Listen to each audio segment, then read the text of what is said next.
Hey everyone, have you ever tried to explain something you're super passionate about only to get just blank stares? It's so frustrating, right? Well, what if I told you there's a simple formula to make basically any complex idea click for anyone? That's exactly what we're going to get into today. I mean, we've all been there. You have this amazing idea, this concept that you just get, but it feels like it gets totally lost in translation. You're talking, but it feels like the words are just bouncing off the walls. No one's really hearing you. And the thing is, the secret isn't to just talk louder, right? It's to speak simpler. But okay, that's easy to say. How do we actually do it? How do we get to that, radical simplicity in how we communicate? All right, so first things first, it all boils down to one absolutely foundational rule. You have to know your audience. I mean, before you can explain anything well, you've got to understand who you're talking to. This is really all about empathy. Just picture it. Imagine you're explaining your big idea to someone from a totally different field, or even better, to yourself when you were 10 years old. That little mental trick? It forces you to ditch all your assumptions and get right to the heart of what they actually need to know. And this is what we call the expert's trap. It's so easy to fall into. Think of it like a pro mechanic telling a brand new driver, "Oh, just check the carburetor." To the mechanic, that's obvious. But the driver? They're completely lost. See, we get so wrapped up in what we know, we forget that our audience is starting from square one. And that gap, that's where everything falls apart. So the big shift here is changing your mindset. Stop thinking of yourself as the expert and start thinking like a teacher. Your goal isn't to show off how much you know.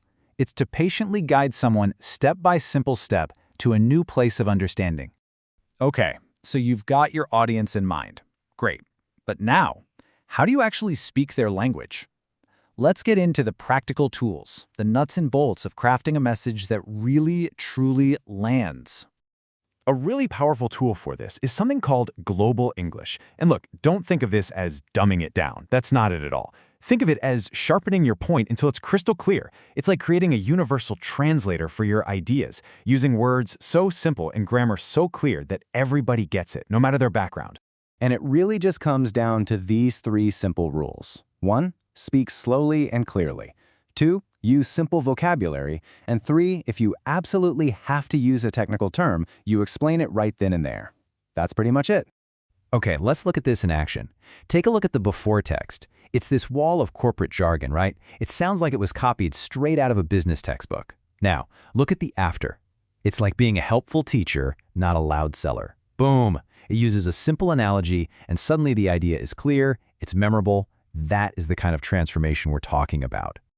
All right, so your mindset is right, you're using simple language, but how do you actually structure it all? How do you grab someone's attention and keep them with you?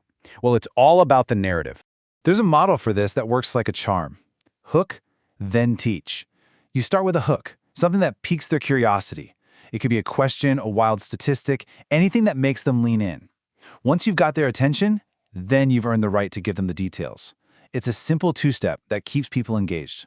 Just remember this. You have to make them care before you can make them understand. Attention always comes before learning. If you can get them interested first, they'll be wide open to what you have to say. Okay, we've covered the words, the structure, but what about the visuals? What are people actually looking at while you're talking? This is huge. In our crazy information overloaded world, less is more is basically your secret weapon. I mean, come on, we have all sat through this, right? Death by PowerPoint. This kind of slide, just crammed with text. When you do this, you're making your audience choose. Do I read the slide or do I listen to the speaker? And you know what happens? They end up doing a terrible job of both. So what's the fix? It's so simple. 1. One key idea per slide. That's it. This rule forces you to be incredibly clear, and it gives your audience the breathing room they need to actually take in what you're saying. Here's the best way to think about it. Your slides should support your words, not replace them. They're the backup singers, you're the lead vocalist. They're there to reinforce the message, which encourages people to actually listen to you. So let's wrap this all up. Here's your simple communication checklist. Number 1, know your audience. Number 2, speak their language. 3, hook, then teach. And 4, keep your visuals minimal. You nail these 4 things, and you'll be able to explain anything to anyone. Okay, so you have the playbook now. You have the tools to cut through the noise and make things clear. So I'll leave you with this question. What complex idea are you going to simplify first?